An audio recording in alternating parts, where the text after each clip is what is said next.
তৃণমূলের ভোটার তো এরা। বাংলাদেশের জঙ্গিরা তৃণমূলের ভোটার, পাকিস্তানের জঙ্গিও ভোটার। জাভেদ মুন্সি সে বিস্ফোরক বানায়, ও সব ধরেছে বাইরের পুলিশ। আসাম পুলিশ ধরেছে এদের, কাশ্মীর পুলিশ ধরেছে এদের। পুলিশ ব্যস্ত বিজেপি নেতাদের নামে মিথ্যা মামলা করে। ক্যান্সারে নেই আর ভয়, NCRI হবে এর জয়। আপনাদের ভরসা নেতাজি সুভাষচন্দ্র বোস ক্যান্সার হসপিটাল।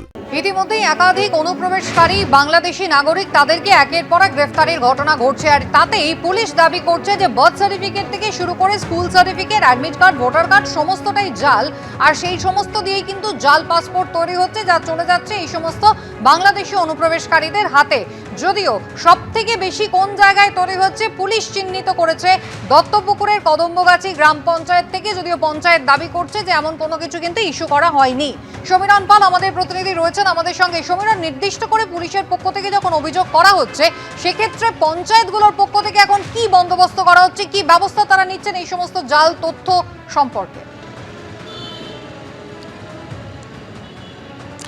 দেখো, পঞ্চায়েত থেকে শুরু করে পুরসভা সকলেই সতর্ক হতে চাইছে, যেহেতু উত্তর চব্বিশ পরগনা একেবারে বাংলাদেশ সীমান্তবর্তী জেলা এবং সেই কারণে পেট্রাপোল এবং ঘোজাডাঙ্গা এই সমস্ত জায়গা থেকে প্রচুর বাংলাদেশের নাগরিকরা আসেন এদেশে এবং তারা যে কোনো সময় ভুয়ো নথি তৈরি করতে পারে। এবং বারবার দেখা গেছে বিভিন্ন সময় এই ধরনের ভুয়ো নথির চক্র সক্রিয় হয়েছে এই জেলায়। এর আগে যেটা দেখা গেছে যে গোয়েন্দা দপ্তরের পক্ষ থেকে বারাসাত পুরসভায় কদম্বগাছি গ্রাম পঞ্চায়েতকে চিঠি দিয়ে জানতে চাওয়া হয়েছে যে বেশ কিছু নকল জন্মের শংসাপত্র সেগুলো কদম্বগাছি এবং বারাসাত পুরসভা থেকে তৈরি করা হয়েছে। কদম্বগাছি পুরসভায় সেক্ষেত্রে বলা হয়েছে যে মধু মণ্ডল, অর্থাৎ কদম্বগাছি পুরসভার যিনি গ্রাম পঞ্চায়েতের প্রধান রয়েছেন তিনি হচ্ছেন মাধুরী মণ্ডল। অর্থাৎ যে চক্র এই ধরনের শংসাপত্র তৈরি করছে তারা কোনো কারণে ভুল করেছে এমনটাই দাবি।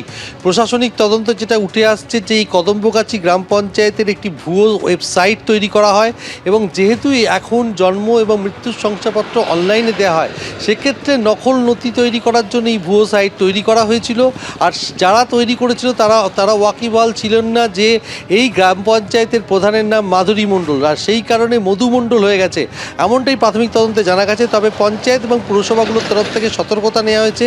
কিছুক্ষণ আগে আমরা মধ্যমগ্রাম পুরসভার তৃণমূলের পুরপ্রধান নিমাই ঘোষের সঙ্গে কথা বলেছেন, তিনি পরিষ্কার জানিয়ে দিয়েছেন যে শেষ যে বোর্ড মিটিং হয়েছে সেখানে পুরসভার 28 জন কাউন্সিলরকে স্পষ্ট নির্দেশ দেওয়া হয়েছে যে সঠিক নথি পরীক্ষা না করে কোনো বাসিন্দাকে যেন শংসাপত্র না দেওয়া হয়।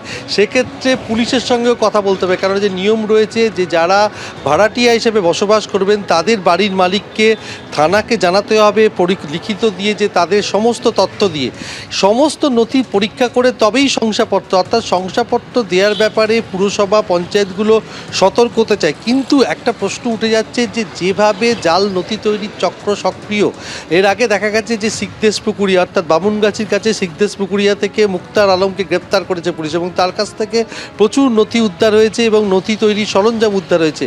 এর আগেও সে গ্রেপ্তার হয়েছিল। অর্থাৎ বিভিন্ন জায়গায় এই ধরনের যে চক্র সক্রিয় সেটা বারবার প্রমাণিত হচ্ছে এবং সেক্ষেত্রে এই সীমান্তবর্তী জায়গা থেকে বিভিন্ন মানুষজন আসছেন বাংলাদেশ থেকে এদেশে এবং তারা খুব সহজেই নথি তৈরি করতে পারছে। এক্ষেত্রে যেমন পাসপোর্টগুলো যেভাবে তৈরি করা হয়েছিল সেই পাসপোর্টগুলোর ভেরিফিকেশন করতে গিয়ে দেখা যায় যে নকল জন্মের শংসাপত্র দিয়ে এই ধরনের পাসপোর্ট তৈরি করা হয়েছে।